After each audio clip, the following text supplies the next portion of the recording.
एक मिनट भगवान का नाम लेते हैं।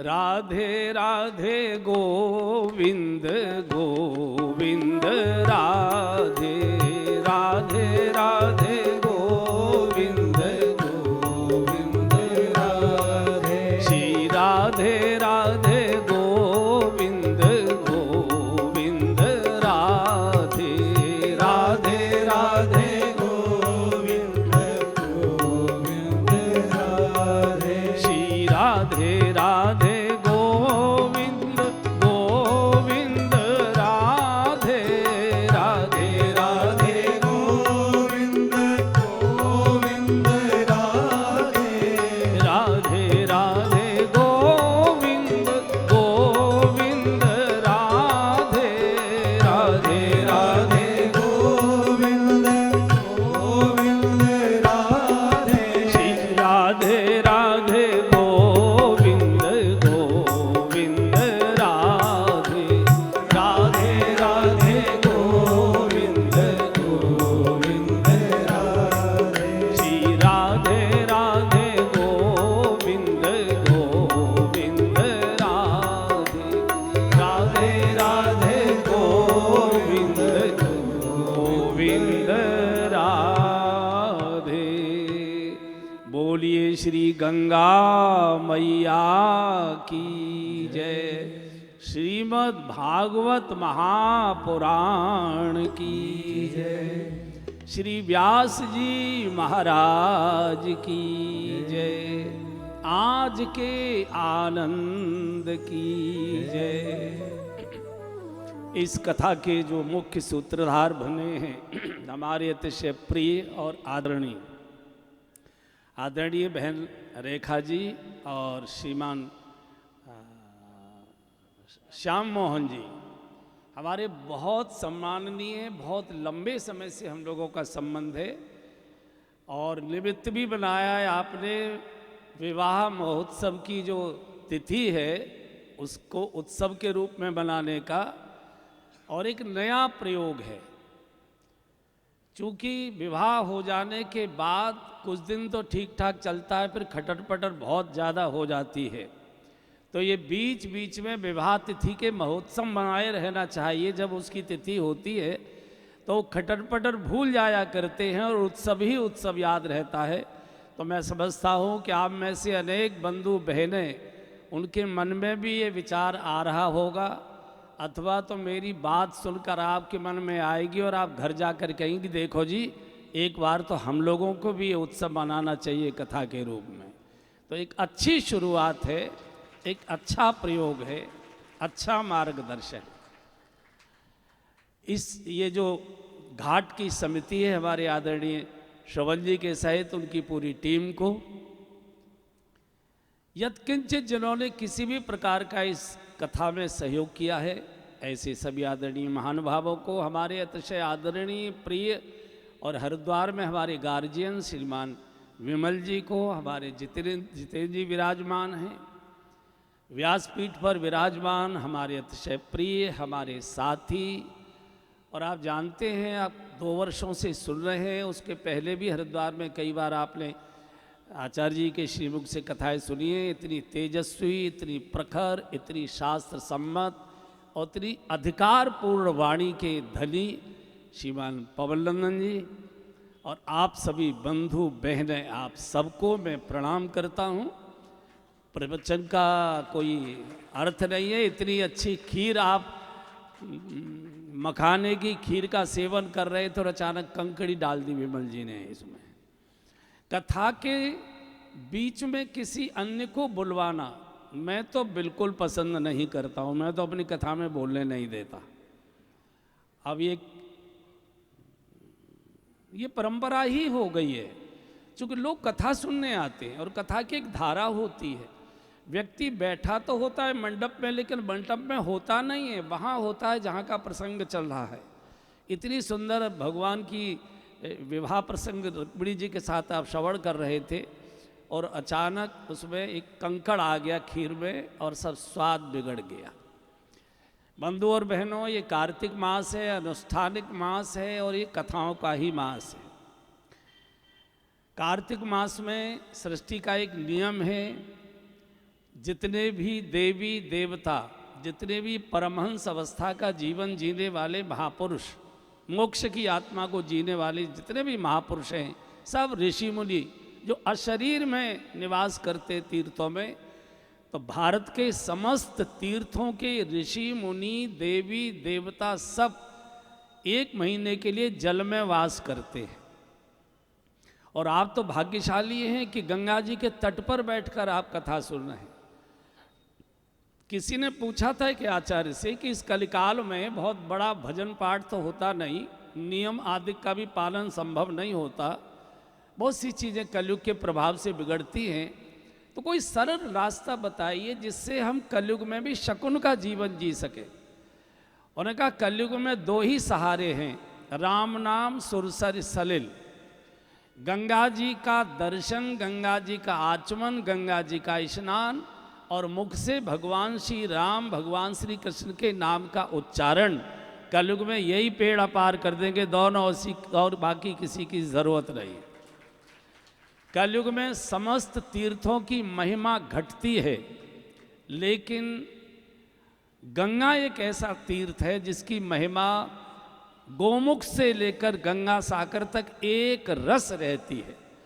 और उसमें आचार्य पवननंदन जी जैसे शुद्ध आत्मा के, शुद्ध चरित्र के, शुद्ध वाणी के, पूर्ण शास्त्र सम्मत जिनकी पूरी वाणी है, मैंने शायद पिछली बार भी बोला था, मैं हमेशा बोलता हूँ, हिमालय से अनेक धाराएं निकल रही हैं, अनेक नदियाँ निकल रही हैं, लेकिन गंगा ही पूज्य है, सर्वत्र गंगा पूज्य है, वंदनीय है। गंगा का जल सड़ता नहीं है कहीं भी। ऐसे ही वाणी तो बहुत मुखों से निकला करती है, कथावाचक बहुत हुआ करते हैं, लेकिन कुछ वाणी ऐसी होती हैं जो सड़ती नहीं है, जिनमें सुगंध रहती है, जिनमें पावित्र रहता है।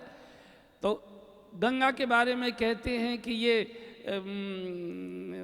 जड़ी बूटियों के बीच में से आ रही है, इसलिए गंगा का जल नहीं सड़ता है। गंधक के पहाड़ में से आ रही है, इसलिए जल नहीं सड़ता है। नहीं नहीं नहीं, गंधक के पहाड़ में से अलखनंदा जी भी आ रही है, बहुत सारी नदियाँ आ रही, उसी पहाड़ की जड़ी बूटियों में से और बहुत सारी नदियाँ आ रही है।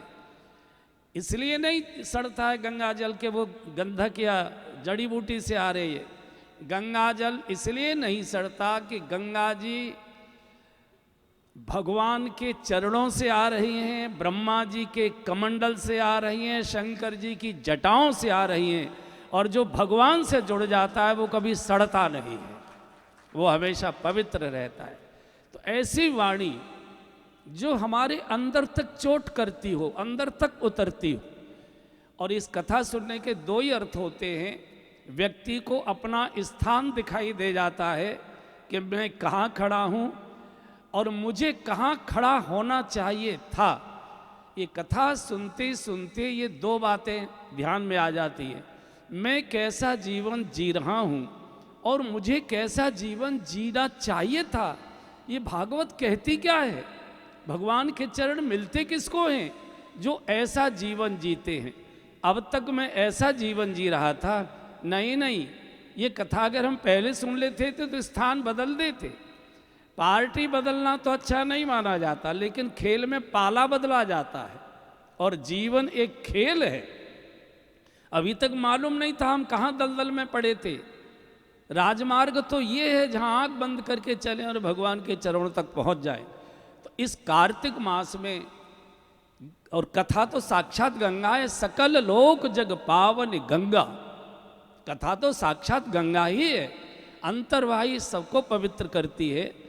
और इसलिए इसको भगवान से एक ही प्रार्थना करें, प्रभु मुख से भगवान का नाम लेते रहें और कानों से भगवान की कथा सुनते रहें। और ये वैज्ञानिक सिद्धांत है कि जो मनुष्य कानों से सुनता है, मुख से वही बोला करता है। कानों से फिल्मी गाना सुनेगा, होठ फिल्मी गाना सुनाएंगे। कानों से आरती सुनेगा, मुख आरती गुनगुनाएगा। कानों से भगवान के भजन गीत सुनेगा, मुख भगवान के भजन गीत सुनाएंगे। कानों से भगवान की कथा सुनेगा, मुख भगवान की कथा सुनाएंगे। कानों से राजनीतिक नेताओं के भाषण सुनेगा, मुख राजनीति की चर्चा करेगा। तो और जो होठ बोला करते हैं, एक दिन हमारा हृदय वैसा ही हो जाता है। तो कानों से भगवान की हमेशा कथा सुनते रहें, होठों से भगवान की चर्चा करते रहें, उनका नाम लेते रहें। और इस कलयुग में कोई बहुत मेहनत करके भजन करने की आवश्यकता नहीं है। शरीर में भी बल नहीं है, वातावरण भी शुद्ध नहीं है, परिवार में भी शांति नहीं है, और अनेक प्रकार के दोष दुर्गुण बीमारियों से शरीर भरा हुआ है। इसलिए इसमें बहुत आंख बंद करके ध्यान और समाधि लगाना ये संभव नहीं है। दो ही चीज़ें इस कलयुग को बेड़ा पार करने के लिए बताई हैं आचार्यों ने। कानों से जब समय मिले भगवान की कथाएं सुनिए, और होठों से भगवान की बातें करिए, भगवान का नाम लीजिए। इसी से आपका बेड़ा पार हो जाएगा। और आदरणीय विमल जी ने ये व्यवस्था हर साल के लिए आपको कर दी है। जैसे गाड़ी खसर खसर करती है तो कहते हैं कि अब ये सर्विस मांग रही है, सर्विस करा लाते हैं। सर्विस हो जाती है, गाड़ी बहुत अच्छी चलती है, फिर 4-6 महीने साल में फिर खसर खसर करती है, तो फिर सर्विस की ओर चली जाती है। ऐसे ही जीवन की गाड़ी समाज में रहते रहते, परिवार में रहते रहते, कारोबार में रहते रहते मिट्टी धूल कीचड़ से खटर खटर करने लगती है। एक वर्ष में एक बार इसको सर्विस स्टेशन पर ले आया करिए, इस घाट पर कचरा धुल जाएगा, गाड़ी बहुत अच्छी हो जाएगी। एक छोटा सा निवेदन शायद मैंने पहले भी किया था, अभी भी निवेदन करूंगा। मैं बहुत ज़्यादा पूजा पाठ करता भी नहीं हूँ, मुझसे होता भी नहीं है, और मैं बहुत पूजा पाठ कराने का पक्षधर भी नहीं हूँ। और मुझे ऐसा लगता है जो ज़्यादा पूजा पाठ करते भगवान से तंग भी बहुत रहते हैं, क्योंकि जितनी देर वो बैठा रहेगा, भगवान को तो खेलने जाना है बच्चों में, और वो बैठा है तो वो कूल्हा तोड़ देते हैं, घुटना तोड़ देते हैं, कुछ न कुछ वो झंझट लगा देते हैं। ज़रूरत नहीं है। प्रेम की तो नमस्कार मुस्कुराहट पर्याप्त होती है। एक बहुत छोटा सा सूत्र में निवेदन कर रहा हूँ। मंगलमय परिवार के बारे में तो आदरणीय विमल जी ने आपको बता दिया। परिवार में अगर आनंद है, मन चंगा तो कटौती में गंगा, आप सब लोग जानते हैं। भारत दुनिया में आपकी जय जयकार हो रही है, आदर मिल रहा है, मालाएं पड़ रही हैं, लोग आपको कुर्सी छोड़कर खड़े हो जाते हैं, और घर में जाते हैं कोई घर का सदस्य बात करने को तैयार नहीं होता। इज्जत घर में चाहिए, आनंद घर में चाहिए। तो मंगलमय परिवार की चर्चा की, उसका एक छोटा सा सूत्र ही है। सवेरे की जिंदगी सबकी अलग अलग है, दिन की जिंदगी सबकी अलग अलग है, लेकिन रात्रि को सबको अपने घर लौट कर आना है। जो माताएं यहाँ बैठी हैं, जो पिता के रूप में यहाँ बैठे हैं, उनसे मैं आग्रह कर रहा हूँ, निवेदन कर रहा हूँ, प्रार्थना कर रहा हूँ, अगर घर को बचाना है, बेटा बेटी को बचाना है, ऐसी आंधी आ रही है, कोई नहीं बचेगा, सबको कोई न कोई दोष दुर्गुण चपेट लेगा। इसलिए इससे अगर बचाना है तो केवल एक काम करिए, रात्रि का भोजन परिवार के सब लोग साथ बैठकर मिलकर करें। बस ये दवाई आप खाइए। जब तक बेटा ना आए बाहर से घूमकर, जब तक बिटिया ना आए, तब तक सब भूखे बैठे रहिए, सब भूखे बैठ रहिए। आप कहेंगे कब तक भूखे बैठे, उसका तो कोई भरोसा नहीं। बेटा चाहिए तो आपको भूखा बैठना पड़ेगा, अन्यथा सब हाथ से निकल जाएंगे। और आपने 4-5 दिन प्रतीक्षा कर ली भूखे रहकर, छठे दिन वो लड़का समय से पहले घर आ जाएगा कि सारा घर भूखा बैठा होगा। कोई दुर्गुण आ ही नहीं सकता है। दूसरा, मैं भजन के रूप में आपको निवेदन करता हूँ, आप भी अभ्यास बनाइए और बच्चों को भी आग्रह डालिए। जब भी आप घर से बाहर जाएं, दुकान जाएं, फैक्ट्री जाएं, ऑफिस जाएं, कचहरी जाएं, जहाँ भी आप जाएं, बच्चे स्कूल जाएं, माताएं बाजार जाएं, पड़ोस में जाएं, किट्टी में जाएं, क्लब में जाएं, कथा में जाएं, कहीं भी जाएं, घर में सबके ठाकुर जी विराजमान है, गोपाल जी सबके यहाँ विराजमान है, माँ सबके यहाँ विराज, कोई न कोई पूजा घर बना हुआ है। बिल्कुल तैयार होके फिर पूजा घर के बाहर खड़े हुए, भगवान नमस्ते, हम स्कूल जा रहे हैं या फैक्ट्री जा रहे हैं, दुकान जा रहे हैं, इतने बजे वापस आएंगे। इस बात को बोलने में ज़्यादा से ज़्यादा 5-7 सेकंड लगेगा। फिर जब आप लौट कर आएँ, कितना भी बड़ा रिश्तेदार बैठा है तो अभी कह दीजिए 1 सेकंड, आप सीधे पूजा घर पर जाइए और भगवान को हाथ जोड़कर कहिए, भगवान नमस्ते, मैं आ गया। मैं आपकी 1 मिनट भी नहीं ले रहा हूँ, ये आधे मिनट से भी कम में काम हो रहा है। सुनने में ये बात आपको बहुत छोटी लग रही होगी कि इतने बड़े महाराज हैं और कैसी बच्चों की सी बात कर रहे हैं, लेकिन होम्योपैथी की गोलियां बहुत छोटी होती हैं, फायदा बहुत ज़्यादा करती है।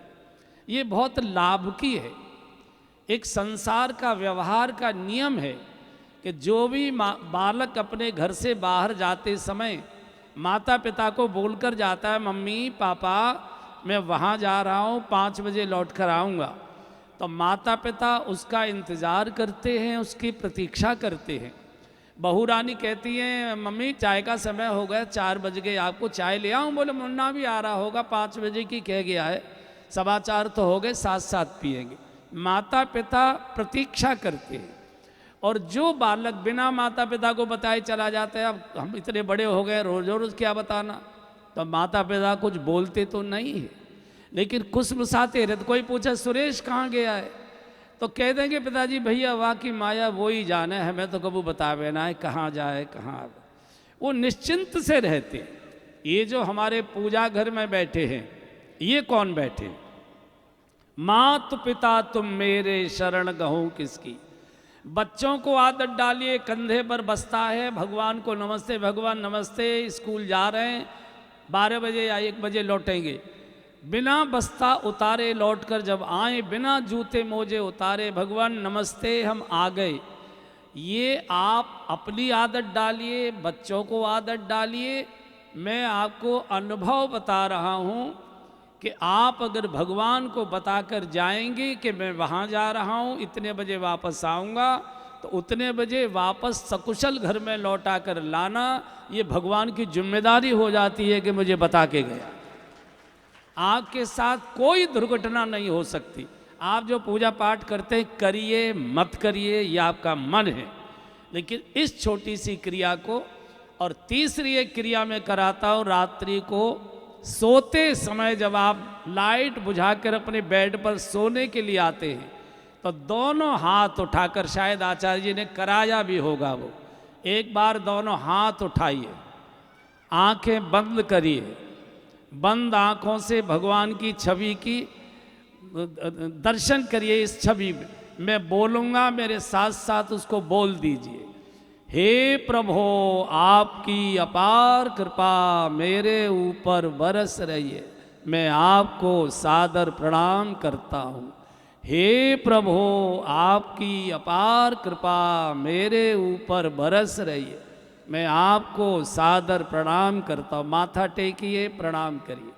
बहन लोग प्रणाम करती हूँ बोलें। अब दूसरी बार साथ साथ बोलिए जोर से, हे प्रभु आपकी अपार कृपा मेरे ऊपर बरस रही, मैं आपको सादर प्रणाम करता हूँ। माथा टेकिए, प्रणाम करिए। फिर तीसरी बार, हे प्रभु आपकी अपार कृपा मेरे ऊपर बरस रही है, मैं आपको सादर प्रणाम करता हूँ।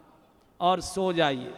कुछ दिनों में स्वप्न में आपको भगवान की झांकी के दर्शन होंगे। ये गंगा जी के किनारे बैठकर हम कह रहे हैं, अनुभव है, ये गारंटी है। इन छोटे छोटे 2-3 सूत्रों का पालन करिए। मुझे बहुत अच्छा लगा, इतनी सुंदर, इतने ज़्यादा। पिछले बार तो मुझे लगता है इससे बहुत कम लोग थे, इस बार तो पूरा पंडाल पीछे तक खचाखच भरा है, और इतने प्यार से, इतने दुलार से, इतने शांत मन से आप कथा सुन रहे हैं। धारा भी इतनी दिव्य बह रही है और आप गोता भी बहुत आनंद से लगा रहे हैं। मेरे जैसे साधारण साधु को आप आदर देते हैं, आसन देते हैं। मैं कृतकृत्य हूँ, गदगद हूँ। आप सबको हाथ जोड़कर प्रणाम करता हूँ, मेरे प्रणाम स्वीकार करिए। धन्यवाद।